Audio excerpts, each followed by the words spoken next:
He's coming? Okay.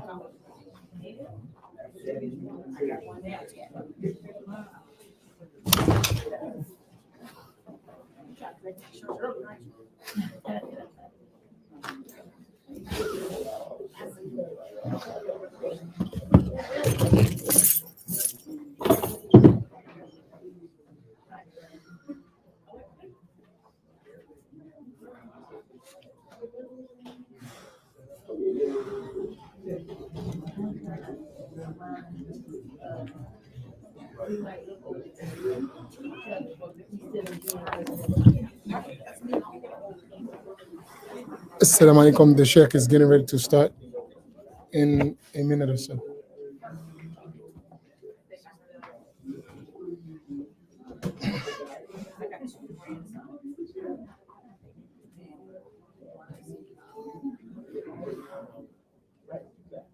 Maybe y'all can help me since we mentioned that. It is my intention to dedicate my two boys to this affair. Please make dua by Fatiha that Allah gives us tawfiq. Fatiha.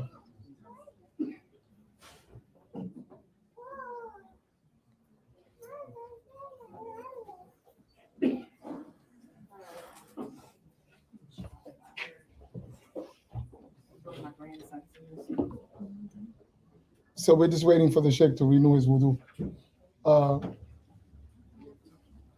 So we talked about in terms of how the narration was related. What did we talk about?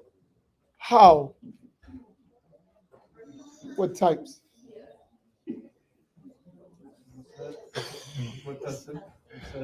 This is real bad. What is musnad? I'm getting ready to throw a curveball at y'all. What is musnad?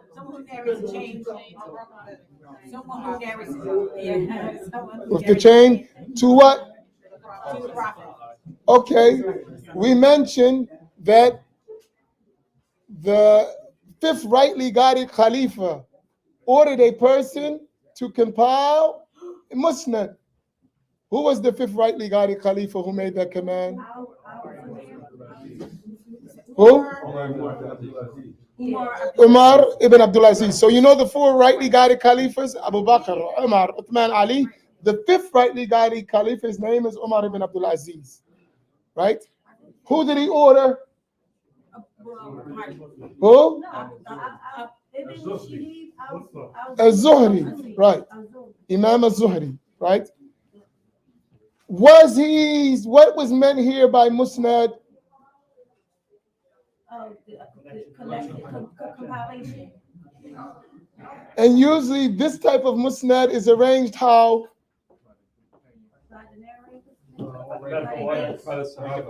By the companions. Right. And then the various ways. Good. What else after musnad? What is muttasil? Could go back to the companion. Unbroken, could go back to the companion. Right. So as long as it's an unbroken chain, right? How are we going to know a chain is unbroken?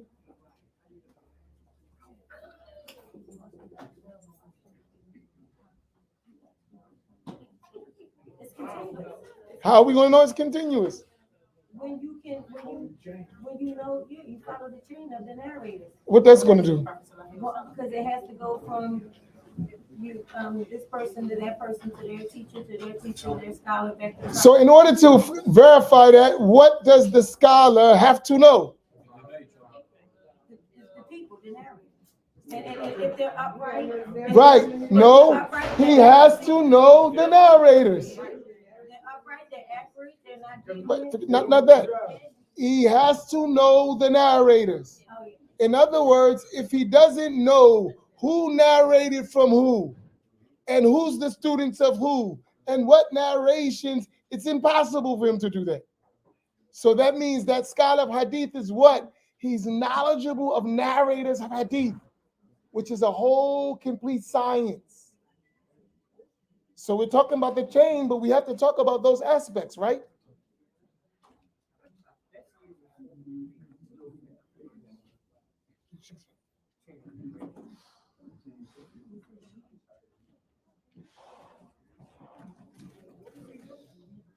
Okay.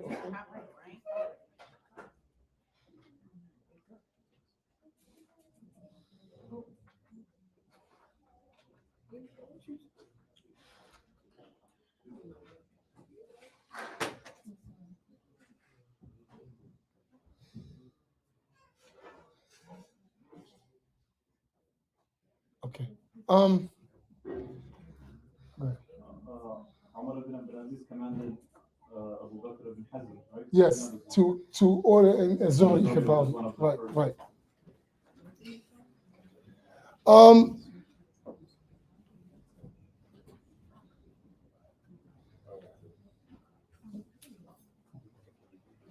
So here's Shaykh.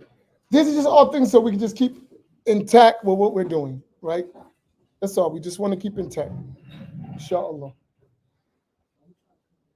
We're going to review and review and review and review till we get it.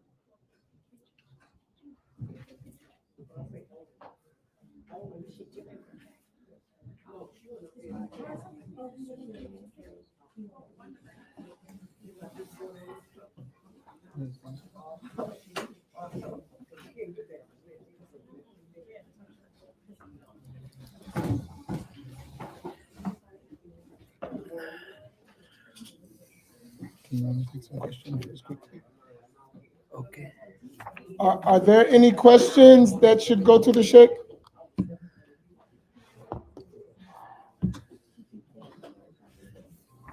Shaykh, can you give us like a brief explanation of Mustafid? Barakallahu feek. Mustafid, this above mashhur, according to many scholars, is above mashhur, and mashhur, the one has three narrators. Mustafid is above mashhur. Above mashhur. And mashhur is they are the three narrators, according to majority. Have a lot of different opinion, about this number,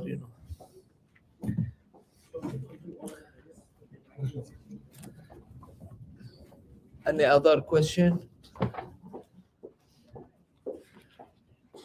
Can we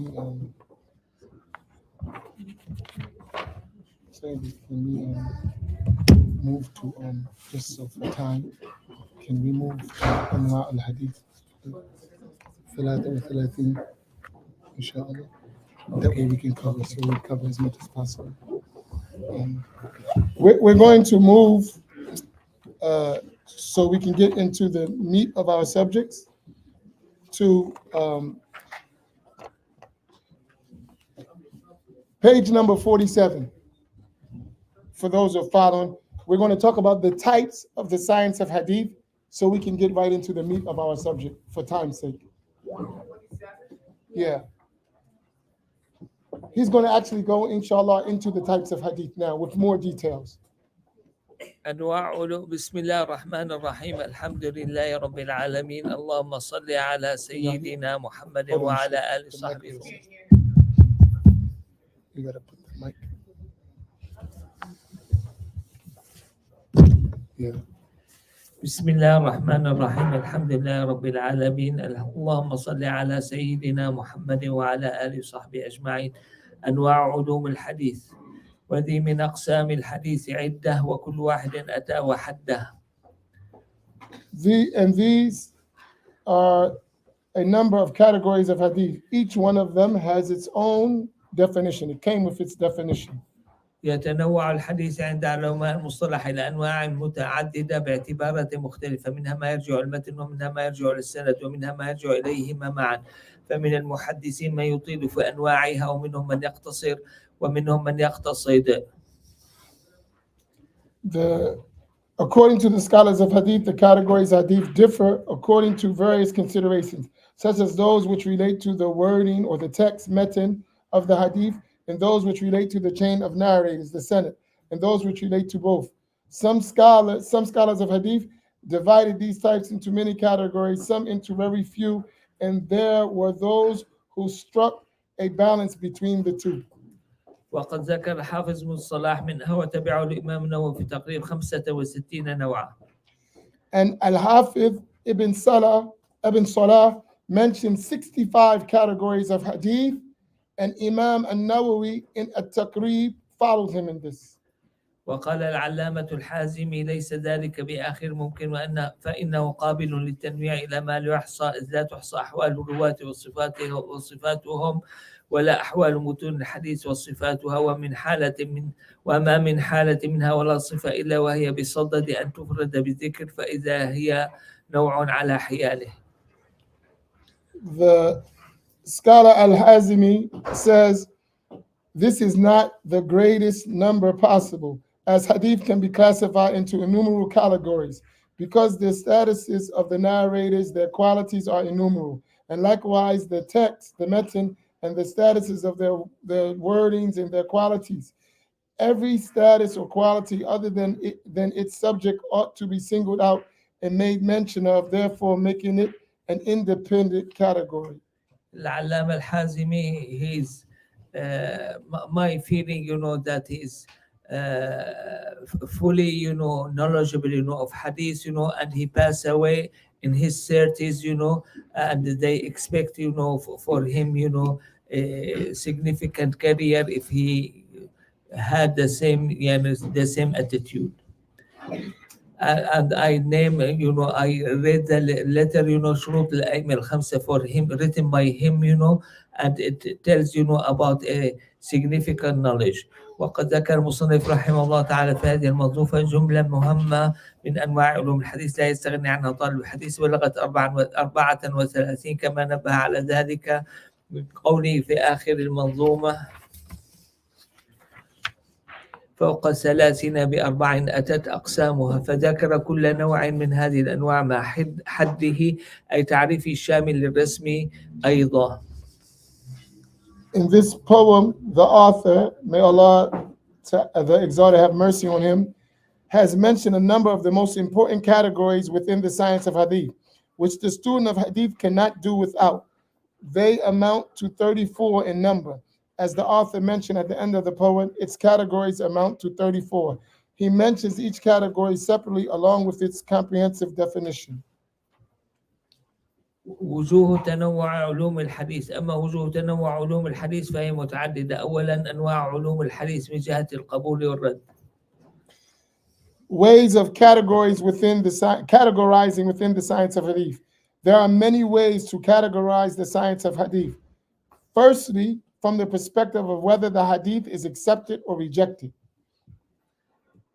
And here we speak about the strength, authentic, or sound, or weak, يتنوع الحديث من هذه الجهة إلى مقبول ومردود، فالمقبول نوعان صحيح وحسن وكل منهما إما لذاته أو لغيره، وأما المردود فهو ضعيف وهو أنواع كثيرة منها ما له لقب خاص ومنها ما ليس له لقب خاص، وذلك لأن سبب الضعف إن كان عدم اتصال السند فهو يشمل المعلق والمنقطع والمعضل والمدلس والمرسل على خلاف فيه المعنعن والمؤنن إذا لم تتحقق شروط الاتصال فيهما، وإذا كان سبب الضعف فيه عدم ثبوت عدالة الراوي فهو يشمل المبهم ورواية المجهول، وإن كان سبب الضعف عدم ثبوت الضبط فهو يشمل المضطرب، أو كان سبب الضعف فيه مخالفة الثقات فهو الشاذ، أو العلة القادحة فهو المعل، كما سيتضح إن شاء الله تعالى في موضعه. The accepted maqbul hadith is of two kinds, sound, sahih, and fair, hasan. So authentic for sahih and sound can be hasan as well. And each is either so intrinsically, lidatihi, or due to supporting narrations, lighayrihi. As for rejected mardud hadith, they are weak, da'if hadith, and they are many kinds. Some of them have their own name while others do not. This is because if the reason for it being weak relates to a broken chain, it comprises of the mu'allaq, the munqati', the mu'dal, the mudallas, and mursal, with a difference of opinion about this category.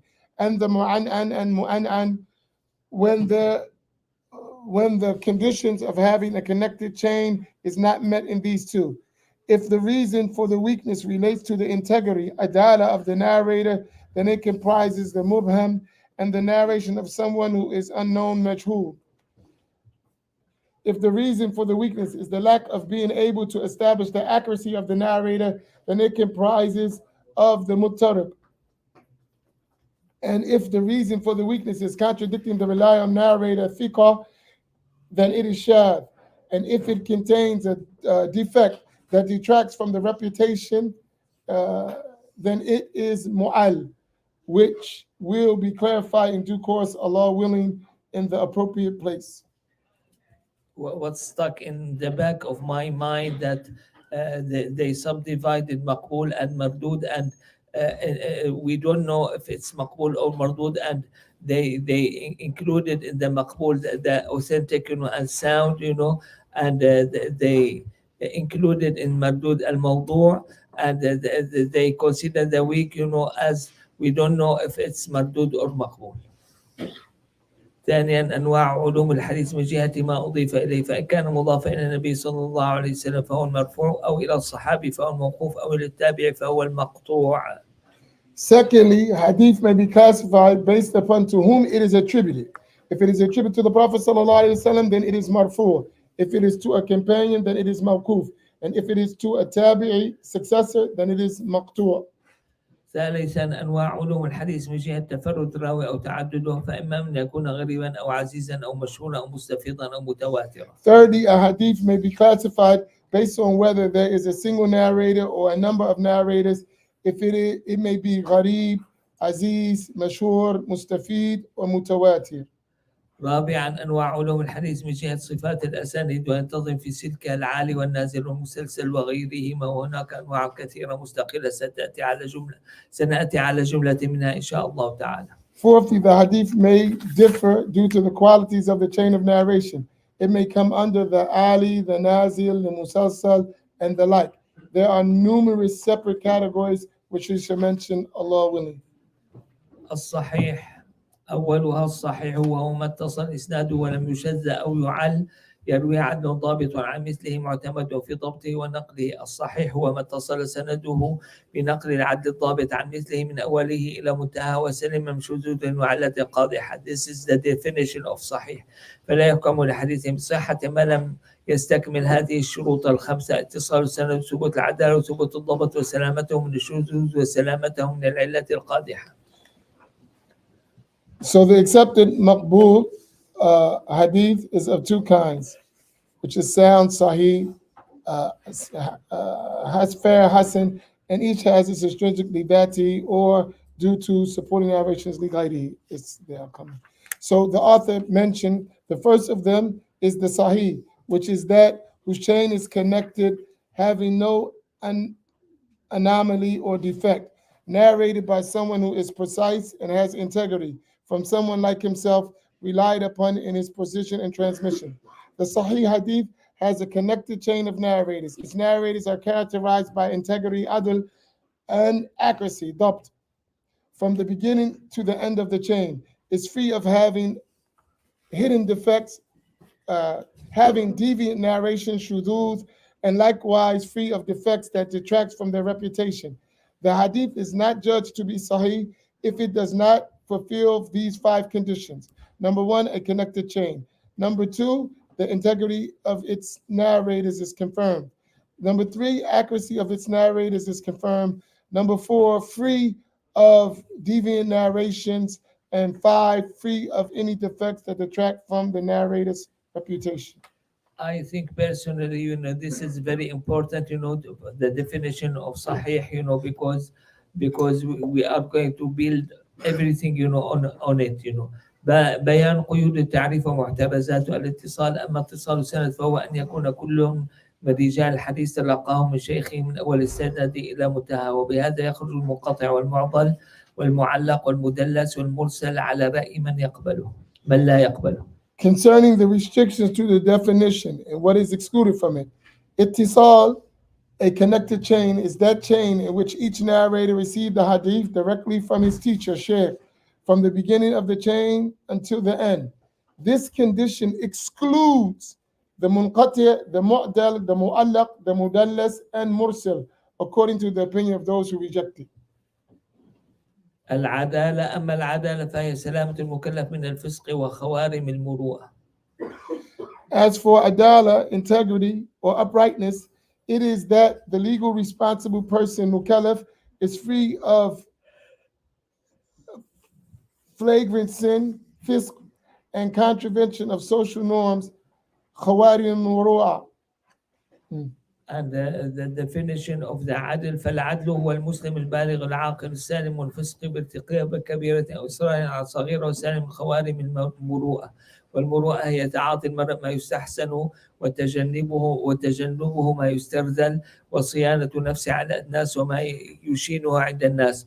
فلا تقبل رواية الكافر ولا الصبي على الأصح، وقيل يقبل المميز إذا لم يجرب عليه كذب، ولا تقبل رواية المجنون.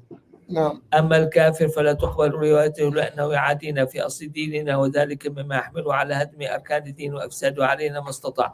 قال الله تعالى في الكفار: لا يألونكم خبالا ودوا ما عنتم قد بدت البغضاء من أفواههم وما تخفي صدورهم أكبر. وقد ظهر ذلك منهم بكتمانهم أوصاف النبي صلى الله عليه وآله وسلم ودلائل نبوته الواردة في كتبهم. وأما الصبي فلا تقبل روايته لأنه ربما أدخل الكذب في كلامه باعتبار أنه ليس له مانع تكليفي يمنعه. والفاسق نعم. This upright person must be a Muslim over the age of puberty and of sound mind, free from committing major sins and persistent in minor sins. He must be free of contravention of social norms.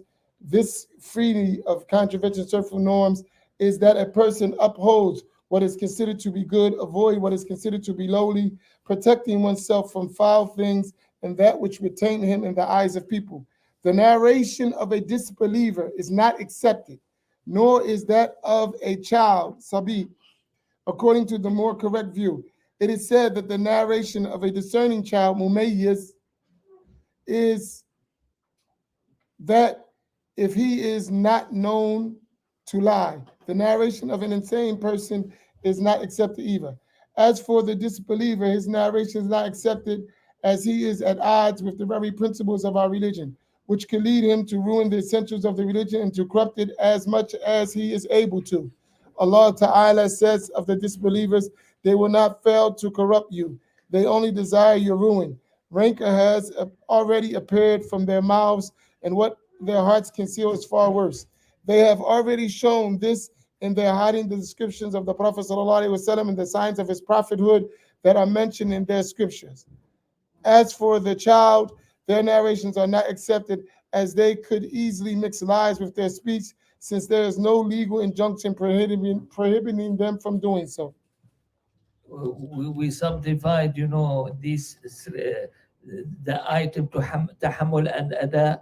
If these three, they had tahammul, during the unrequired, narration, and they gave it, during they are accepted, they are going to be accepted. At-tahammul is when the person carries the hadith or hears it. Al-ada is when he conveys it.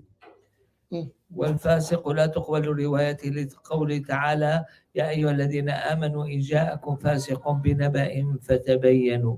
وروى الحافظ أبو بكر الخطيب بإسناده إلى ابن عمر رضي الله عنه أن النبي صلى الله عليه وسلم قال: يا ابن عمر دينك دينك إنما هو لحمك ودمك فانظر عمن تأخذ، خذ عن الذين استقاموا وتأخذ عن الذين مالوا، أي عن العقيدة والسليمة والأعمال الصالحة المستقيمة. The narration of a sinner, fasik, are not accepted, the narrations. Allah says, O you who believe, if a sinner comes to you with news, then seek clarification. Al-Hafiz Abu Bakr al-Khatib al-Baghdadi narrates with his chain of narration from Ibn Umar radiallahu ta'ala anhu, the Prophet sallallahu alaihi wasallam said, Ibn Umar, your religion, it is your flesh and blood. Therefore be careful from whom you take it. Take it from those who are upright, not from those who deviate from sound belief and pious deeds. وأسند الخطيب أيضا إلى أمير المؤمنين علي رضي الله عنه أنه قال: انظروا عمن تأخذون هذا العلم فإنما هو الدين. Al-Khatib al-Baghdadi also narrates with a chain from the leader of the believers, Ali radiallahu ta'ala anhu, that he said, be careful from whom you take this knowledge, as it is religion. وأسند الخطيب إلى الإمام مالك رضي الله عنه أنه قال لا تأخذ العلم من أربعة وخذ من سوى ذلك، لا تأخذ من سفيه معلن بالسفه وإن كان أروى الناس، ولا تأخذ من كذاب يكذب في أحاديث الناس إذا جرب ذلك عليه وإن كان لا يتهم أن يكذب على رسول الله صلى الله عليه وسلم، ولا من صاحب هوى يدعو الناس إلى هواه، ولا من شيخ له فضل وعبادة إذا كان لا يعرف ما يحدث. He also narrates with a chain from Imam Malik radiallahu ta'ala anhu, who said, do not take knowledge from four and take from anyone else. Do not take it from a fool who displays his stupidity, even if he narrates more than anyone does. Do not take from a liar who tells lie when talking about people, if this is known to be the case, even if he is not known to lie about the Messenger of Allah sallallahu alaihi wasallam. Do not take knowledge from a person with erroneous opinions or desires who summons people to them, and do not take from a teacher who possesses neither virtue or worship, since he does not know what he narrates. ولا تقبل رواية النزول عينا أو حالا لأن المشروط هو ثبوت العدالة والضبط. The narration of someone who is completely unknown or whose status is unknown is not accepted, since it is stipulated as a precondition that it should be someone whose is upright and accuracy have been established. What's the difference between number 1 and number 2? رواية مجهول عينا أو حالا.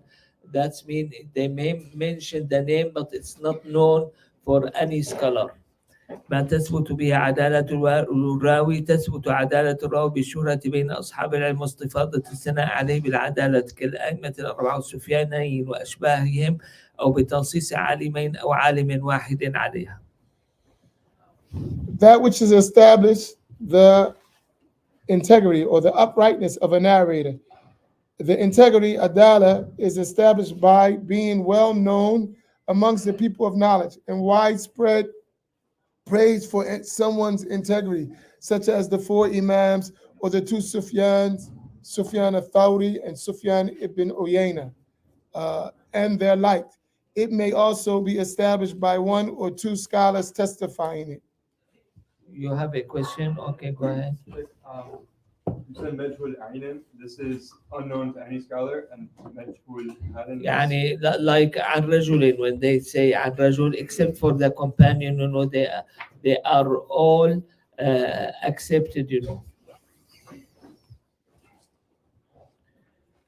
الضبط هو أن يكون راوي متيقظا ليس مغفلا، وأن يكون حافظا لما يمليه بحيث يتمكن من استحضاره متى شاء، إن كان يروي من حفظه، ويسمى هذا ضبط صدر، وأن يصون كتابه منذ سمعه وصححه إلى أن يؤدي منه ولا يدفعه إلى من يمكن أن يغير فيه، إن كان يروي من كتابه، ويسمى هذا ضبط كتاب، وأن يكون عالما بما يروي عارفا بما يحل المعنى عن المراد إن كان يروي بالمعنى.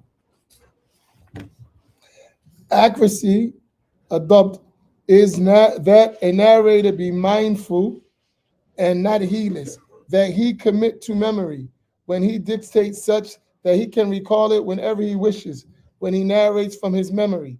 And this is called accuracy of the heart.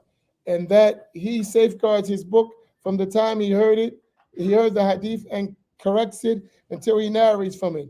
And if he narrates from a book, he does not lend the book to anyone who may alter it. And this is called Dabt Kitab, or the accuracy of the book. And that he be knowledgeable of what he is narrating and is aware of what would change the meaning of what was intended if he narrates by meaning. This was taken from the Quran, you know, because many stories has been mentioned in the Quran, you know, and we are almost sure, you know, that this happens once, and this is for معنى. They gave the permission, you know, of narration, you know, of بالمعنى, that's mean in the meaning, and this make the prophetic, you know, statement. It's not Arabic language, you know, for many scholars, you know, with the difference, with Ibn Malik and Uqbah. فلا تقبل رواية المغفل ولا كثير خطأ لعدم الضبط. ثم إن ضبط الصدر إما أن يكون تاما وهو. The narration of someone who is heedless is not accepted, nor of someone who makes frequent errors due to the lack of accuracy. ثم إن ضبط الصدر إما أن يكون تاما وهو ما لا يوجد فيه اختلال، وهذا هو المشروط في الصحيح لذاته، وهو المراد بتعريف سابق، لأن المطلق ينصرف إلى الكامل، وإما أن يكون غير تام وهو ما يوجد فيه اختلال، بأن يقال في صاحبه أنه يضبط تارة ولا يضبط أخرى، وهذا شرط في الصحيح لغيره وفي الحسن لذاته. ضبط الصدر may be complete, tam, which is the level of precision virtually free of error. This level of precision is a condition for a tradition to be intrinsically sound, sahih lidatihi, and is what is intended in the previously mentioned definition. As the term used in an absolute sense, mutlaq, refers to the complete accuracy. Dabt al-sadr may also be imperfect, ghayr tam, such that there are errors, and it is said about him, the narrator, that sometimes he is accurate and on other occasions he is not. This is a condition for hadith, which are considered sound due to supporting narration, sahih li ghayrihi, and narrations which are intrinsically fair, hasan li dhati. Shaykh, maybe now you could talk about sahih li dhati, sahih li ghayrihi, or no? We may speak up, the Sahih that he by itself, that's been filled the 5 criterions, whereas Sahih لغيره that's been sound, and another chain, of sound, is going to make it Sahih لغيره. Did everyone follow that? Huh? Okay, let's make a general rule. When we don't follow, boom. No, we want to get it. Okay, so what didn't we follow?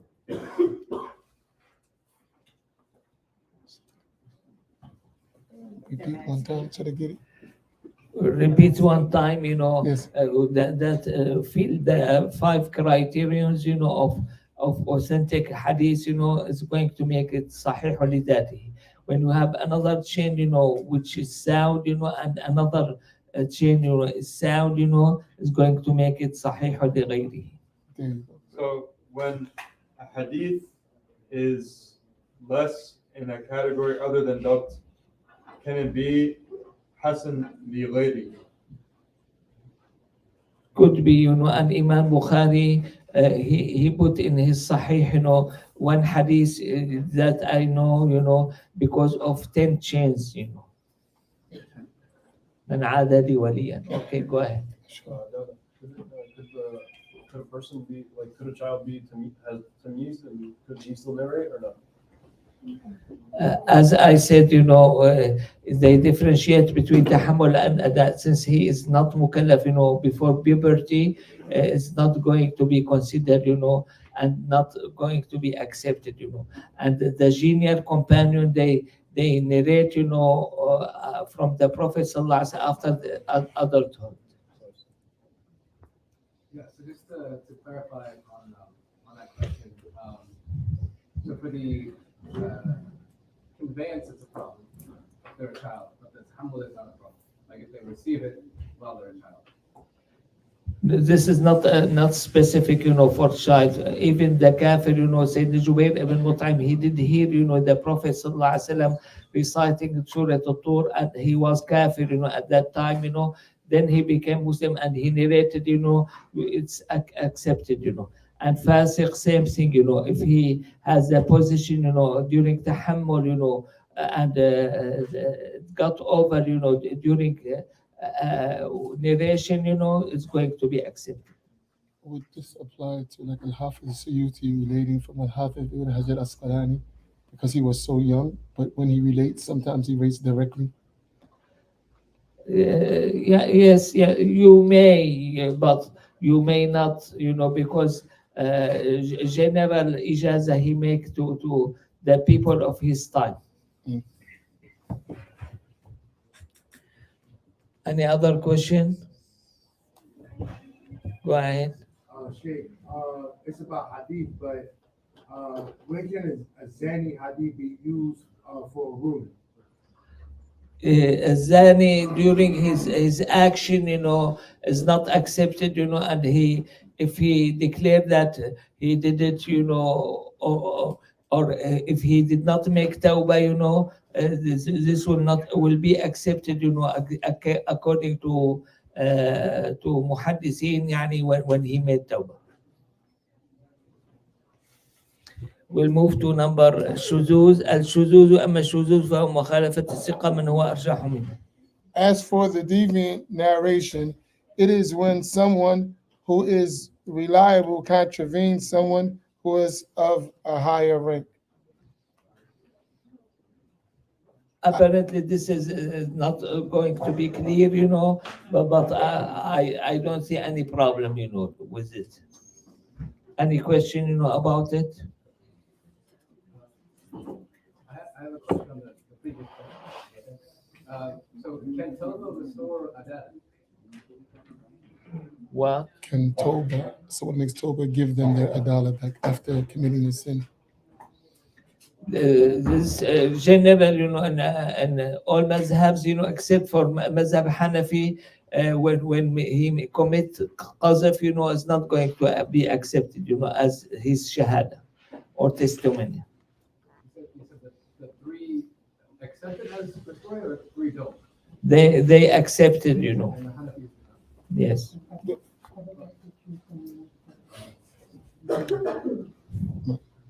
العلة القادحة. وأما العلة القادحة فهي كإرسال في موصول أو وقف في مرفوع كما سيأتي في بحث معل إن شاء الله تعالى. As for the defective that detracts from the narration's reputation, it's, for example, describing as a mursal hadith when there is otherwise connected chain of narration, or a harder tradition mawkuf when there is a raised marfu' narration, all of which will be clarified in the section on the defective mu'allal hadith. My personal feeling, it's a matter of experience, and it's going to build the experience, of mu'allal or علة القادحة. مراتب الصحيح تتفاوت ورتب الصحيح بسبب أوصاف العدالة والضبط ونحوهما من الصفات المقتضية للتصحيح، فما كان رواته من الدرجة العالية من العدالة والضبط وسائر الصفات القبول كان أصح ممن دونه. وبناء على ذلك صنف علماء الحديث مراتب الأحاديث الصحيحة في الأصحية والأرجحية على الوجه الثاني. So levels of Sahih. So you have the Sahih Hadith, then there's levels. The degrees of the Sahih Hadith differ due to the qualities of integrity, accuracy, and other such qualities upon which Sahih Hadith depend. That whose narrators have the highest level of integrity, accuracy, and the other qualities required for acceptance is more sound than those below it. Based on this, the scholars of Hadith have categorized the levels of Sahih Hadith with regard to soundness and preponderance as follows. المرتبة الأولى ما اتفق عليه الشيخان أي البخاري ومسلم على تخريجه وقال له متفق عليه. المرتبة الثانية ما انفرد به البخاري. المرتبة الثالثة ما انفرد به مسلم. المرتبة الرابعة الصحيح الذي جاء على شرطهما. قال الإمام النووي المراد بقولهم على شرطهما أن يكون رجال إسناده في كتابيهما أي في صحيح البخاري وصحيح مسلم لأنه ليس لهما شرط في كتابيهما ولا في غيرهما. المرتبة الخامسة الصحيح الذي جاء على شرط البخاري. المرتبة السادسة الصحيح الذي جاء على شرط مسلم. المرتبة السابعة صحيح عند غيرهما من الأئمة المعتبرين وليس على شرطهما ولا على شرط أحدهما. So these levels are: the first level is that which Bukhari and Muslim agreed upon it, and it's called muttafaqan alayh, agreed upon. The second level is that which was narrated by Al-Bukhari alone. The third level is that which was related by Imam Muslim alone. The fourth level is the authentic Sahih Hadith that came on the conditions of Bukhari and Muslim. And Imam al-Nawawi mentioned that the meaning of according to their conditions is that the narrators in the chain are mentioned in the collections of Al-Bukhari and Muslim. since they do not mention their conditions in their books or elsewhere. The fifth condition is that which is authentic on the condition of a Bukhari. The fifth condition is that which is on the condition of Sahih, on the condition of Bukhari. The sixth is that which is on the condition Sahih, on the condition of Muslim. And the seventh is that which is on the conditions of other than them among the notable Imams, and it's not on their conditions or on the conditions of either one of them. I should comment, for number 4, because with the exception of some narrators, they are quite strong, about some narrators, and they are not that strong or weak, about other narrators. قال حافظ السخاوي قد يعرض للمفوق. Sheikh, is this something that's specific that some scholars came and they didn't just say because the narrator was mentioned in Bukhari Muslim it meant the conditions, being that sometimes the scholars mention that the chain of Bukhari where that narrator is mentioned may be Sahih from whom he relates from and who relates from him. What about if that narrator relates from someone else that doesn't meet the conditions of Bukhari and Muslim? This is the point that some people, accused Al-Hakim, in his Mustadrak. قال حافظ السخاوي وقد يعرض للمفوق ما يجعل فائقا كأن يتفق مجيء من فرد به مسلم الطرق يبلغ بها التواتر الشهرة القوية ويوافقه على تخريجه مشترط الصحة، فهذا أقوى مما فرد به البخاري مع اتحاد مخرجه. وكذا نقول فيما فرد به البخاري بالنسبة لما اتفقا عليه، بل وفي غيره من الأقسام مفضولة بالنسبة لما هو أعلى منه إذا انضم إليه ذلك أي تواتر أو اشتهر شهرة قوية.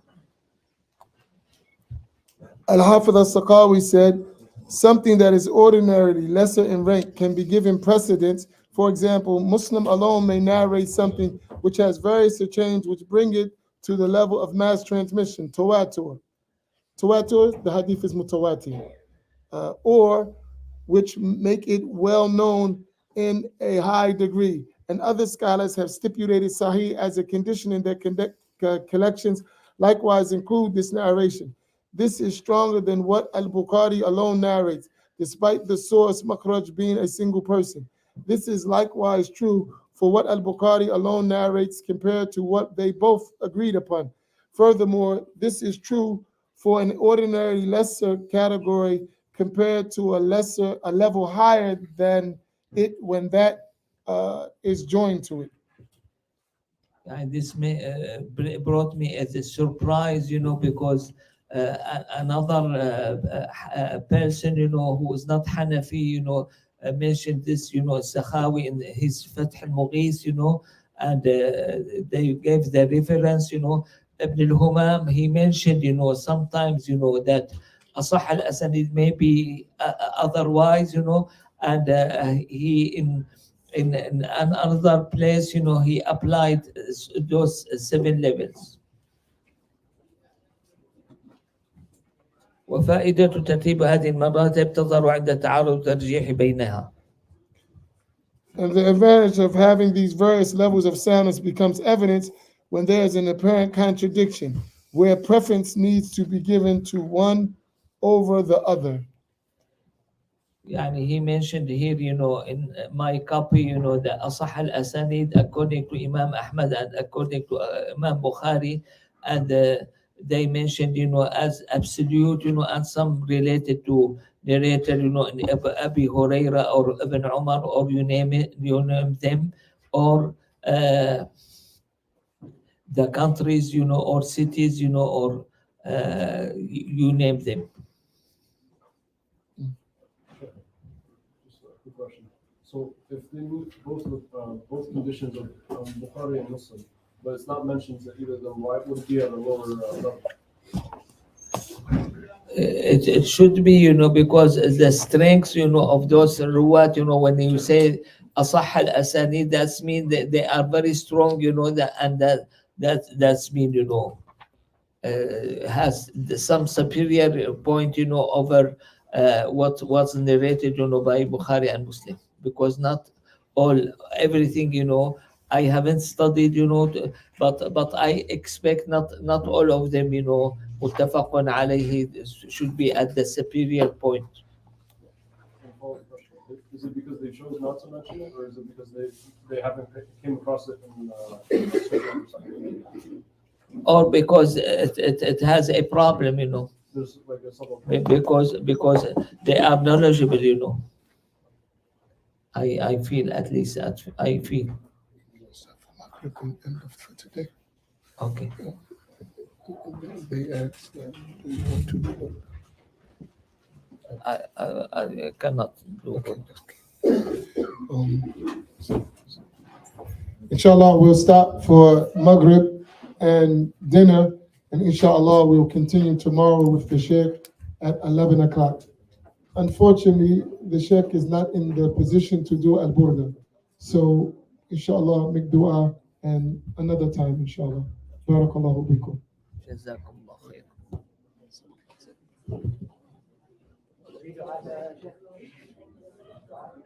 دعاء الشيخ أمين. الفاتحة.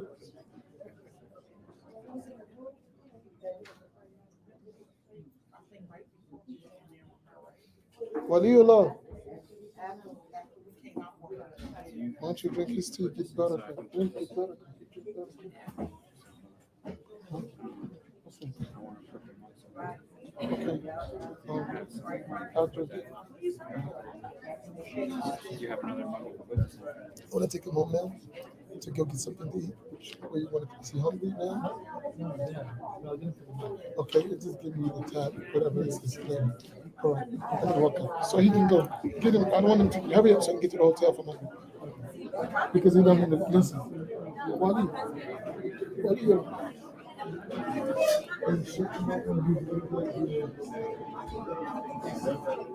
Yes, great. Yeah. Just give me a quick cup.